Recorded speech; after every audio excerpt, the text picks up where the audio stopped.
Is it going? Okay. It's ready. Is it? Yeah. Okay, it's running. Now it's running. Hey guys, this is the Any Thoughts podcast. It's me, Benny. It's me, Bradley. It's me, Mo. Big Mo. What's up? Miyagi, what's up? And I guess I'm guest zero. And we got guest on today, Josh.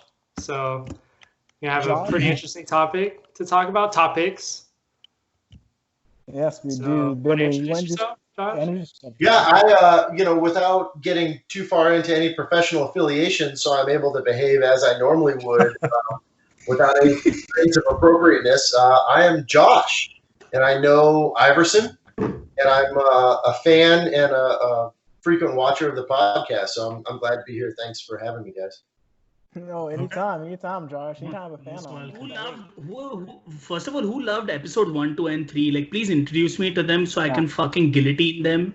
Just saying. The only decent one was 3. Oh, okay. All right. I'm gonna jump in. I know we're only a little bit into this, but go ahead. Something. I'm older than shit, right? Like I'm somewhere in between y'all and Bob Hope. So let me just give a little bit of perspective. You probably around the dinosaurs over here. Y'all probably don't even know who Bob Hope is. That doesn't matter. Okay. Yeah, I'm somewhere between T-Rex and y'all. All right, closer to T-Rex. So here's the deal when it comes to Star Wars and all this fandom shit.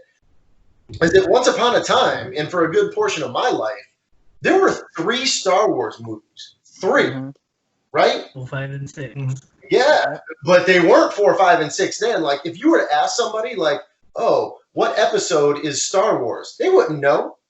Like, it was trivia back then that Star Wars was actually episode 4 because there was nothing else and nobody gave a shit, right? Yeah. Okay, now granted, that came out before my time. Like Star Wars came out before my time, but the other 2 did not. I was like knee high to a cricket, but like I was alive when they hit the theaters. And so for all of my formative years digging on Jedi and lightsabers and shit, there were 3 movies. We spent our whole lives going, man, there's a rumor that George Lucas like wanted to have 9 movies, but that was never going to happen. We had some dumb-ass, made-for-TV Ewok movies, which actually I can circle back to that aren't that the Christmas special? The Christmas special, nobody watched the Christmas special. Like, you got to be able to the Christmas special. But there were 2 Ewok movies with this little blonde girl and her brother and some big-ass witch and a giant. Look, it's out there, all right? They're not good. Nobody liked the fucking Ewoks to begin with, okay? But bear with me when I say that for the longest time, there was nothing other than Star Wars, Empire, and Jedi. So when the prequels came out, you got to see CGI, and everybody like shits on the prequels because there's so much CGI, but to actually see non-robotic Kurosawa-esque lightsaber duels and people using the Force, like throwing bitches across the room in Darth Maul. I mean, come on. So Darth Maul and the huge blue-on-blue lightsaber battle from Episode 3 is enough to validate all of the prequels, in my opinion, just for what it's worth. See, like, when I was younger, those were mine, like 1, 2, and 3 were the ones that I was like, oh, I can watch these in theaters. So, like, at the time, I didn't hate them. But, like, it's like, when you compare 4, 5, and 6 to 1, 2, and 3, it's just such a step above. And then it's like, don't even really get me started in the Disney ones. I don't think they're terrible, but I don't think they're good either. But the thing that they messed up on was the lightsaber fights, because all of them just look like shittier versions of Marvel movies. Like for the prequels, all the hate that it gets, they had good lightsaber fights. Yeah. I joke about this with another buddy of mine who's actually a little bit younger than I am, but we went through grad school together. Just the scene, and I have no reason to bring this up, I just want to bring it up because scene in Death Star 2 where the Emperor's, sitting in his throne, Vader's there, Luke's there. There's this whole build-up, like, shit's gonna pop off here in a minute somewhere. They're looking at the battle outside, and you walk the door, and it comes back to the throne room, and he's got Luke's lightsaber on the arm of his throne, and he looks down, and then the creepiest kind of like pedo Joe Biden he looks down and throws the lightsaber, and Palpatine goes, "You want this?" It's the most sexual thing ever. But it leads up to this epic rage-filled father-son duel then I don't know if it was ever really replicated until you get to the Anakin, Obi-Wan. Anakin versus Obi-Wan duel in Episode 3. But I'll tell you this: someday, when y'all are old and I'm even older, I guarantee you somebody is going to come along and they're going to remake 4, 5, and 6, 1, 2, 3, whatever. Just like that. There's a thing on YouTube. I don't know if anybody's seen it, but it's I can't remember what the scene number is, but let's say it's scene 48, and it's entitled. I encourage you to look it up on YouTube. Scene 48 reimagined, and it's the Obi-Wan versus Darth Vader duel on Death Star 1, but with force pushes, and they basically do kind of a deep fake and put Alec Guinness's face on whoever's playing. They have a legit lightsaber duel, and it just makes you think like, wow, I get the nostalgia, but what if we could go back and do it better than Dirty Dancing, Starsky and Hutch, name anything that's been remade that sucks ass, and actually do it right with the CGI. Robocop. That one I'm gonna argue with you on, because Robocop was dope. That's on that. So I've got a group where Ivy and another friend of ours and we have a movie list, and the remake to RoboCop is worthy of a watch. Yeah, I actually thoroughly enjoyed the new Robocop. I've seen the older Robocops, and all I got was a fucking migraine. And I was like, what the fuck is going on? I'm just like, first of all, this dude, like, motherfucker is bulky as fuck. His armor is bulky as fuck. I was just like, dude, how is this guy moving? How is their mobility? And like the newer Robocop, he's more robust. He can literally fucking throw punches. And I'm just like, bro, this homeboy is fucking Rocky, man. Like, what the fuck is going on? Like, this is like, he's throwing punch for punch. He's fucking shooting these guys. And he's got like that user interface. I'm like, dude, this shit's hot, man. I'm just like, why is this not banging? Hey, it's got Samuel L. Jackson, and I don't give a shit. I'll spend I'll drop $20 to listen to Samuel L. Jackson read the fucking phone book for 2.5 hours. Like, that's all it takes to be a good movie. This is some gourmet shit. Right? Some gourmet shit. Right. Oh, did I disrupt you? Anyway, no, in all seriousness. But that, and the fact that, like you said, the whole neuro interface of, and we're going on a huge tangent here, I'm sorry. We are. Whole neuro face, you guys do this on the reg, so I don't mind. But the whole neuro interface of Robocop thinks, he's doing what he's doing, but he's really not. The computer is doing it. He modernizes it. It's a good movie. It's not the same. It's not Paul Verhoeven, who has this really campy ass, original Total Recall, Showgirls, for crying out loud. The guy did Showgirls. He does campy shit as yeah. I've seen Showgirls. Just recently.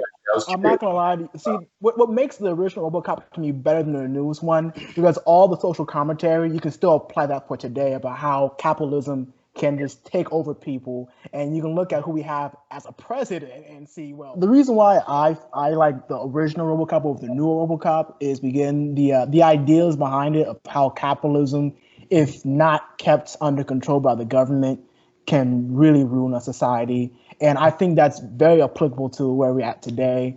Like, don't get me wrong, like the new Robocop, yeah, it is smoother, it is sleeker, but like what's the message behind all of it saying? Because I feel like that message of capitalism is a little more timeless than messages of man over machine. Because we've seen that message a lot, honestly, and that's been done to death.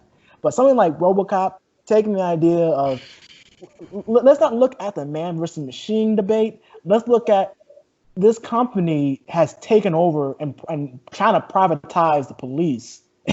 So let's take a look at that. And again, a lot of things that he's doing, I mean, look at, he's going in some very harsh situations where he's saving a woman from being raped. He's saving a convenience store from being robbed. But how many times, like, is he predisposed to be more hatred and more, aggressive towards the black community? We don't really see that. So that's more extrapolating with that movie. But still, I think it's a really good movie. I do agree with your points that, he is a bit clunky, but that to me, that's what adds to the uniqueness of it, that he's out of this world. He's completely unique. And again, he was the first of his kind to be legit. So with him moving so slow and not having fully articulation with his body, you kind of understand why. 'Cause he's kind of like the prototype, and they keep on. The whole point of it, let's keep on making more just like him but better. Well, the thing is too. Also, I mean, with the clunkiness and whatnot, when I was a kid watching RoboCop, the fact that he had the gun that came out of his leg, man, that was high tech back then. And when he's walking, like he walks down the hall and got the sound and his head turns first and his body turns like that. So I get what you're saying, but I think that aspect of the film is just more of the technology of filmmaking advancing. I do like what you said about the capitalism thing, and I'm surprised you were able to bring it up again, because clearly as soon as you spoke out against capitalism, FBI man came in and shut the podcast down the first Honestly. time. I'm surprised you got away with it. FBI agent was just like, yo guys, you guys can't talk about this shit. It's not allowed. I'm trying to save you from some good jail time. I don't think Firebait is an informant. So yeah, Trump came in and said you are fake news, and we got shut down. But no, in all seriousness, I get what you're saying as far as the capitalism, the privatization of policing, and how that's. I mean, and if you think about it, I was going to say how that's prevalent now, but what's really interesting is how applicable to current times Robocop II was when it came out in. This is at least 5 years ago, right? If not more. 89, I think, or 87. No, the second one, the remake. The remake, yeah. That was like 2014 or something, right? It was a while ago, wasn't it? A while ago. Yeah. And so we're still dealing with, in this defund the police era, like, what's better? Somebody that can make the decisions without the human element, or somebody that can make these, whether it's I guess replacing the whole individual bias, human element, emotional investment to policing. I think that I agree with everything you said, but I think that element is just one layer of the remake, because there's this whole interspersing of Samuel L. Jackson, motherfucking his way through these news things where he's on like a Sean Hannity-esque Fox News. Yeah, it's like a Fox News kind of thing. Like, why are we so robophobic, right? Like, there's another social commentary level to everything that was going on in the remake, and I think they did a good job in that respect of modernizing the story. I don't think it took away from it at all. But what it wasn't was as campy as the first. That's true. I will give you that, but it's just. Like if you take away the campiness from the first one, like that's that movie, like the whole that's the style of the movie, honestly. Like you can't you take that away, that's a completely different movie, and that's completely on the director on how he has his characters interact. Like that's so 70s show dad being a complete fucking murderous asshole, and just fucking with it. And just fucking with the guy as he's like pretending to blow off his hand and everything. You know what's wild though too is for all of what was going on. I mean, in the remake, you see basically this robot guy deconstructed to a brain stem, and some lungs, right? Yeah. Now that, I mean, if you can imagine the psychological impact of because they roll a mirror right in this movie. For anybody that hasn't seen the remake of RoboCop, there's basically this man that is decimated by a car bomb, and so they use him as a segue into kind of this automaticity of policing. They put a man in a machine because people generally don't trust machines, right? Yeah. But they take the control away. So really all that's left of this guy, and you see this as the viewer, and he as a character sees this also. They roll a mirror right in front of him when this happens. You see that's all that's left of him, even though he thinks he has this body and he can see his, robotic hands and stuff. They take all that away, and all that's left is this brain, his face, some lungs, and I think there's a heart or something, and that's it. And his hand, yeah. Yeah, and one hand, right? And it's all gone. So there's that. But that's not nearly as disturbing as the scene in the original where they straight up take the gang of criminals straight up takes their time in executing this cop.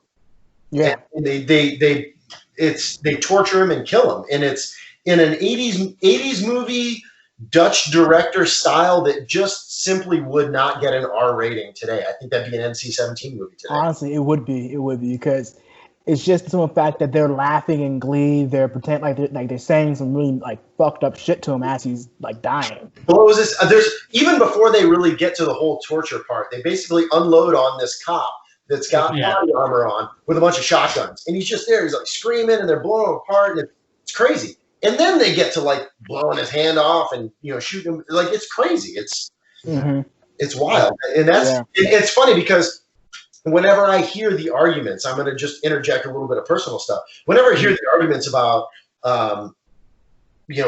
today's society and the violence in video games and movies, like I watched that movie as a kid.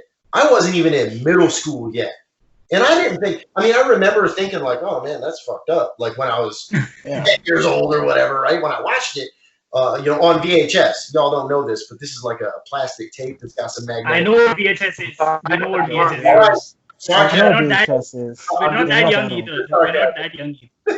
But anyway, yeah, so watching this on like a home VHS tape, I was disturbed by it. But like in hindsight, thinking that I watched this as like a 10-year-old, and I watch it as an adult, and it's like wow, man, that's intense. It's intense. Yeah, it is. It's very intense.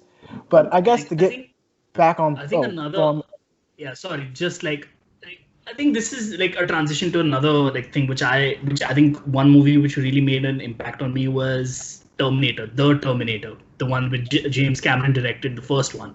And like the entire scene where it's like when Arnold shows up and he shows up in the park, and like there have been so many like there've been reboots of that same scene in like just like in the newer one like Terminator Genesis, where it's like the Emilia Clarke one, and I was like, it's the same scene, but like the cold, that entire cold, dark, like, oh, the machine, he's a machine. He doesn't like, you cannot beg, you cannot like, he just literally shows up with like, give me your clothes. And I was just like, damn, okay, like that shit, that entire scene is like, give me your clothes, your pants, your jeans, or whatever the fuck you want. And like that entire scene, like he says that without any expression on his face, and like that right there, and then like now you see like with the CGI and all that stuff, like the same recreation of that scene. And I was like, man, the shit is tepid. It's just like it just didn't feel the same. Like that scene, like that entire scene is like it's still etched in my mind. The 1980s one, where like you see that blue orb come in and he jump like you see Arnold get up, But I think that all ties in, not to monopolize the conversation here, but it all ties into the same theme. I agree with you 100%. I agree with B-Red 100% that there was something about being exposed to this like the first time. And if you recall, there's a line that Kyle Reese says in the original Terminator when he's trying to explain himself to Sarah Connor. And this is what Michael Biehn says this. And he's like, you don't understand. He cannot be reasoned with. He cannot be argued with. And he absolutely will not stop until you are dead. And that's really what set the tone for the whole movie. It wasn't the CGI. It wasn't, granted, Arnold's big and jacked and he's got like metal inside him and stuff. It wasn't any of that. It was just that no matter what they did, they could not win. And there was an element of that too, even though it was transposed to the good guy in Robocop, right? Like you said, he's clunky and stuff, but man, they shoot the piss out of that dude, and he still keeps shooting drug dealers and meth heads and whatever, and he keeps coming at them. But that whole concept went through the Robocop remake, and it's really prevalent today because, and not to get, no, absolutely to get political with it, that's kind of the concept of what is the real dread of a villain? And it's the one that no matter what you do, you can't do anything. Yeah. It doesn't matter whether you've done nothing wrong or not. When this guy's got his knee on your back for 9 minutes, you can't do shit. Like, it's the same kind of, it gets to this really like, elemental, fundamental core of people that's like that dread. Like there's nothing you can do. This is how it's going to be. Yeah. So, Benny, do you have any thoughts, or you want me to go? I think Brad. Oh, for me, like, I don't know, a movie that I watched when I was younger, I think it was like 10, 12 around that time, that kind of made an impact in terms of like I guess, violent everything was The Watchmen. I know a lot of people hate on that movie for it not being on par with the comics or anything, but I just remember the scene where who's the main character in that movie where he just straight up tortures that guy. I don't know, it just always stuck with me. I was like, Jesus, like Which movie? that's messed up. Which movie? Watchmen. Watchmen. Yeah. Watchmen. Oh, That one like just always the stuck with me. Like it was brutal. Yeah, and I mean, it's actually, there's some pretty good movies. I still need to see the remake of not Terminator, Robocop.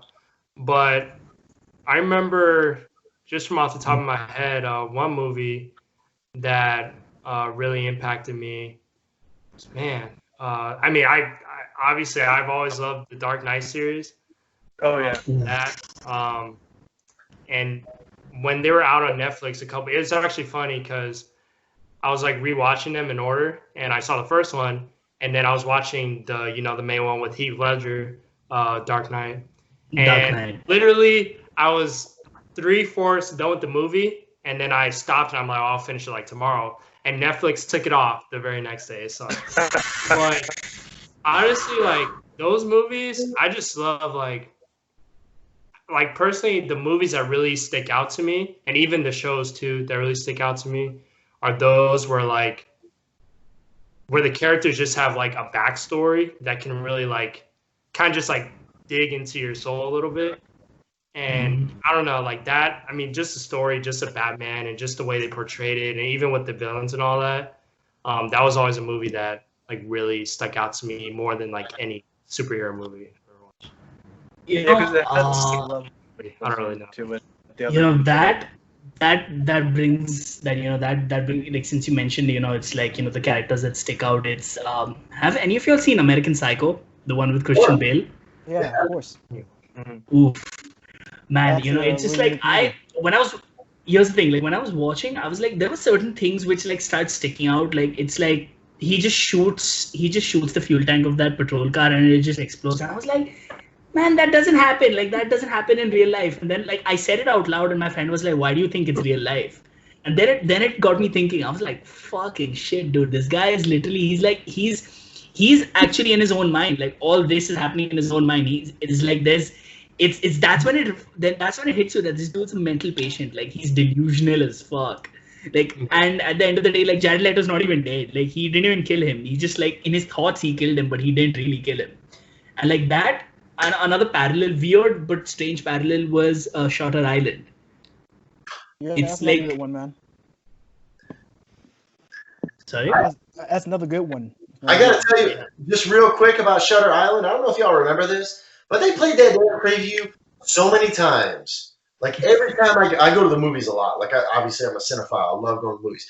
But I went to the movies and saw that damn preview for Shutter Island so many times that by the time it came out, I had already made up my mind that I wasn't going to see it. And to this day, I still have not seen Shutter Island because, like, y'all burned me out on the previews, man. Like, I get what it's about. I read up on it, but you read about it. Okay. Yeah. You're actually missing out on a great movie. Just heads up, like I was like Mark Ruffalo. I was like, holy shit, dude! Like I'd seen Mark Ruffalo in like 13 going on to 30, and I was like, what the fuck is this guy doing? Like what is this guy doing? Like fucking like Jennifer Garner. Like she looks like a duck, by the way. Like have you all noticed Jennifer Garner looks like a duck? She literally looks like a duck. Like a hot athletic duck, a little bit. I used to love her in Alias, but then I was like, why the fuck do you look like a duck, woman? Like stop. And she fucking ruined Elektra and Daredevil for me. Like I was like, yo, what the fuck? Like honestly, Ben Affleck was already ruined because Ben Affleck ruined Daredevil for me. Ben Affleck ruined Daredevil for me, and the only saving grace was Netflix reinvented Daredevil. I was like, okay, fine, this is what I need in my life. I was like, okay, this is great. Then like fucking then they're just like, okay, bye, we don't want to make one more season. And I was like, man, fuck y'all, Netflix. Netflix. Wait, they made 3 seasons. They made 3 great seasons. Amog, what more do you want? Hello, Punisher. I'm just Punisher. I'm just 2 seasons of Punisher. Why the fuck do you need 2 seasons when you can make so much more, dude? You can explore the Punisher story. Like he's literally Marvel's version of the Batman. Just saying, only more violent. Like let's think about it. Like, let's compare it. He's the fucking Batman, dude. He has willpower. He doesn't feel any pain. Yeah, Well, but he's I'll like say Moon Knight is. Oh, go ahead. Sorry. I was gonna say Moon Knight is more Batman than Punisher. Punisher, if you want to compare him to like a DC character the most, then I could see Batman. But I mean, you probably get more like not Tim Drake, but Jason Todd out of Jason Todd. Yeah, he's more Hood, Jason Red Todd. Hood, yes. He's more Jason Todd. Yeah. But like he's not insane, which is something with Jason Todd. He admits that I'm crazy. A sociopath. Yeah. He admits that I'm crazy. I have problems. Well, he's got the elements you like he walks this line between like DC and Marvel in the respect that he's got some of like the Wolverine, like Berserker kind of shit going on, but he's just a human like Batman. He's his superpower, and granted, I'm way more into cinematic and television representations of comics than I am the paper version. So please forgive me any of my ignorance on this. But what's cool about Punisher is like his superpower is really like he gets really pissed off, and that just makes him more effective. And he also has this wide array of training. Like he's one of those superheroes where it's like if you scale him on his fighting ability, he's like a 10 because he knows like every form of combat. And and so people can kind of relate to that. It's like, oh man, what would happen if somebody came in and shot the shit out of your family? Well, I don't know about y'all, but I would go ape shit in devil's cup of breakfast kind of thing, right? That's that's why people relate to him. Yeah, no. But I guess one more movie to just kind of say this. But have you seen Basic Instinct? Just let it. Let's just say it for the podcast. Yeah. I'm gonna say this because most of y'all are fucking too chicken shit to say it. If my woman does that to me, I'm like, here's a ring from Tiffany's. Let's get married tomorrow. Today, if possible, I will fucking do it. I will fucking do it. I will fucking do it. Write this down, ladies. Tell us how you really feel. Tell us how you really feel, Moog. But man, I'm also like the Moog. I'm just saying. I mean, if you're gonna, if for her OnlyFans.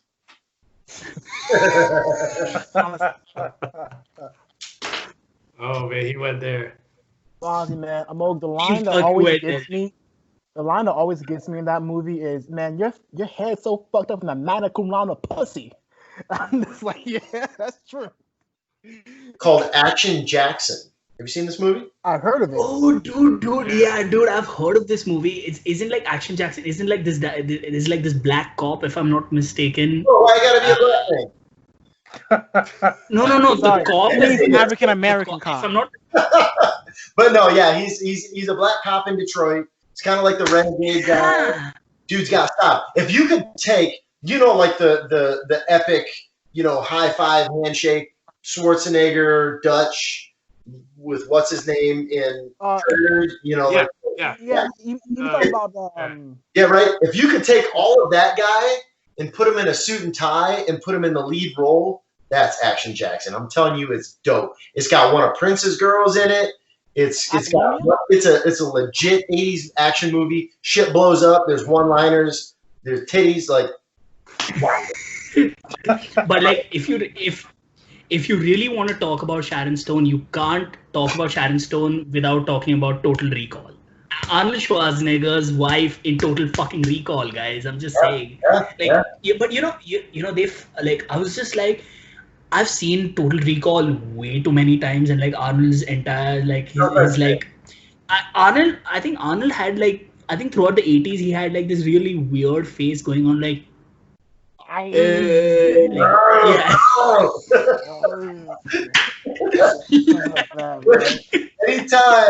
when something bad happens, it doesn't matter what it is in that movie. This is another Paul Verhoeven movie, right? So I'm pretty sure Paul Verhoeven, like, Arnold came in, maybe he was coked up, maybe he stubbed his toe, I don't know, but he made this face. He's like, and Paul Verhoeven's like, yes, do that. I don't care if you're getting kicked in the nuts by Sharon Stone. I don't care if you're oxygen deprived on the surface of Mars. I don't care if you're seeing this mutant come out of a dude's belly. I want the throw face, and that's what you get. Exactly. So, the thing is, Guys, though, like, he I like to makes- think.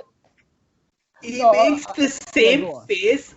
I'm sorry to interrupt you, Brad, but he makes the same face. Have you guys seen Eraser, where like he's in the warehouse and like those uranium bullets are being shot at him, and like everything starts falling down, and he makes the same face. You know what? Amog, I can tell you the exact scene you're talking about. It's when he jumps and grabs onto, like, there's this platform that's rising up, and he's being shot at. And he jumps and grabs onto the platform with this one muscular ass arm, and he's like, "Rise!" Like, that's the scene. It's the same face. It's like the Arnold Schwarzenegger struggle face. Doesn't matter what you're doing. Yeah. It's all. But- I mean, I've seen. Yeah, sorry, Brad. Go on. This like way No, too much to talk about Arnold Yeah, Schwarzenegger. we're really way off topic right now, but I